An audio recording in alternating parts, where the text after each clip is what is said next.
Okay, the last little thing I want to talk about, and this happens occasionally throughout the years, we run into this problem, okay? That people feel like what they're doing is too manipulative. Because, let's face it, this stuff is pretty powerful stuff. Yeah. All right?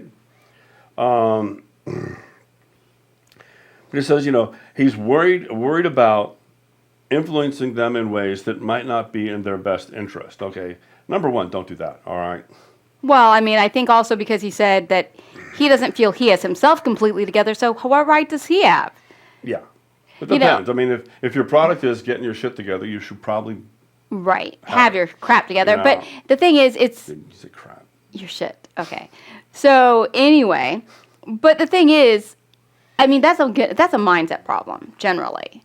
I mean, granted, if you don't know how to do what you're doing, and you don't have any intent to deliver, that's one thing. But on the other hand, if you have the intent to deliver and you know your product, right? Even if your whole life isn't together, that makes no difference. No. You know your product, you're selling a good product, you're delivering. Why wouldn't you use persuasion?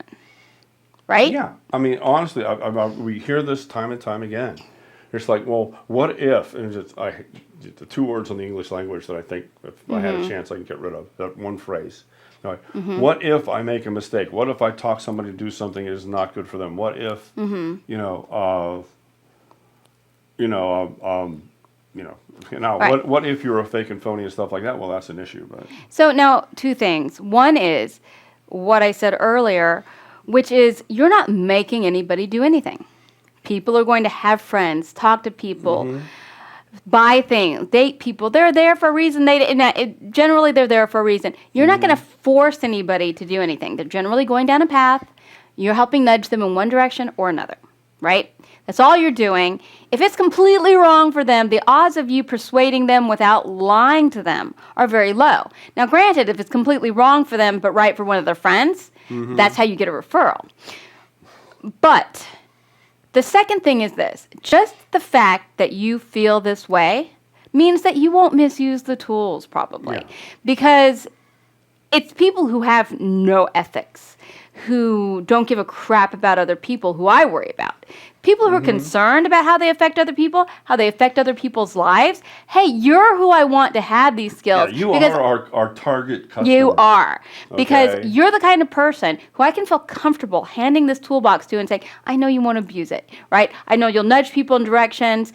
When necessary, you'll back out. You're not going to sell something to someone they don't need, and you're not going to lie to somebody. And I think that's great. And I think that you have to really give yourself credit for the kind of person you are, that you are concerned about how you affect other people.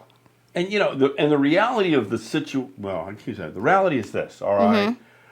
When you have a certain level of success, you don't have to do anything, to compromise your integrity. Okay? You can tell people this is not a fit for you, I think. And I've told people that. I've got people, almost on a weekly basis. I want to hear, this is what I want to do, blah, blah, blah. It's, I go, I'm sorry, this is not really a fit for you. Right. It's, either it's not a fit or it's like something I just don't enjoy. Right. So I'm not going to do it. All right. At a certain level, when you're out there and you're succeeding, you don't have the scarcity mindset that tends to make you do things that are unethical. All right. Or to, you can look at a customer and say, oh, if I do this, I'm going to make X amount of money. I really have to push them into it. Okay. But if you're making enough money, you don't have to do that. And if you look at business with the proper mindset, which is business is building relationships and referrals. Socially even, building relationships and building referrals. All of life is a sales process to an extent, right?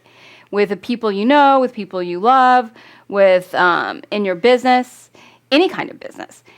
And it's all about building the relationships that make the connections that will make you successful. Just ask Norm, okay?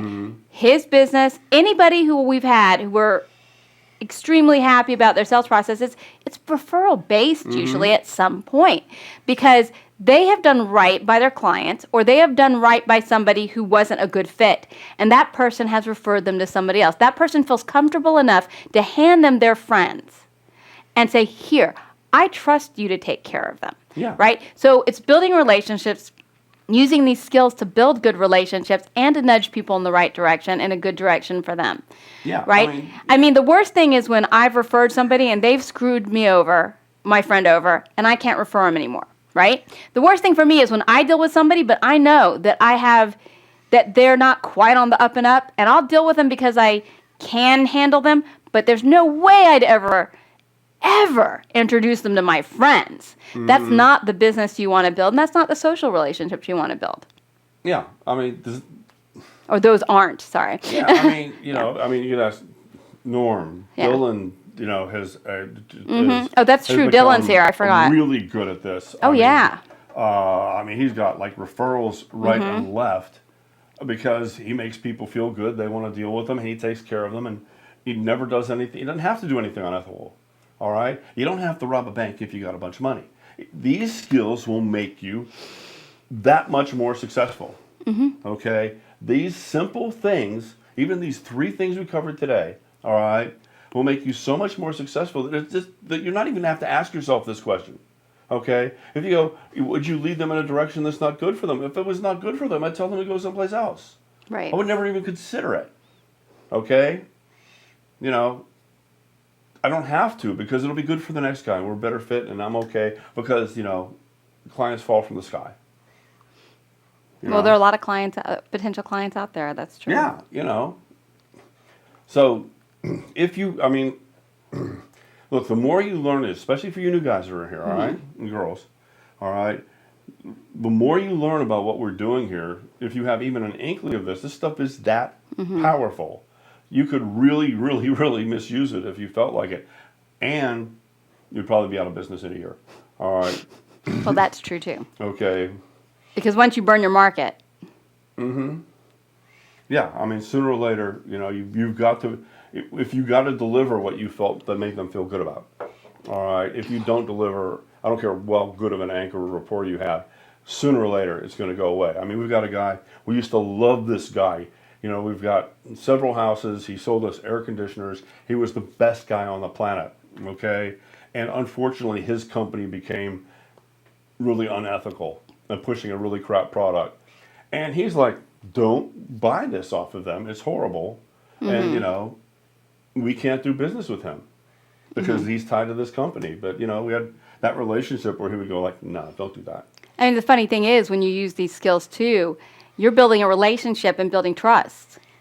So when you burn them, it's that much worse. Oh, yeah. It's like your friend burning you. It's like, and we tell this at every seminar where we do the live trainings, which we'll probably doing one in November. Is when you learn this stuff, when you build that attachment with somebody, if you break that trust, it's so much more of a disaster than if you were a total stranger. It's like having your best friend screw you over versus some stranger do it. So the true. best friend is a much more dramatic event, and and it's just like it will affect them much worse, and they'll sabotage you any way they can at that point. So that's how I deal with. I mean, honestly, I wanted to address this because it is such an important. Especially when you're starting out. It really is something that a lot of people struggle with, and it's something to keep in mind. And it's all about your mindset and how you want to treat people. And like I said, if you're the kind of guy who's worried about this, you're the kind of person I want having these tools. Yeah.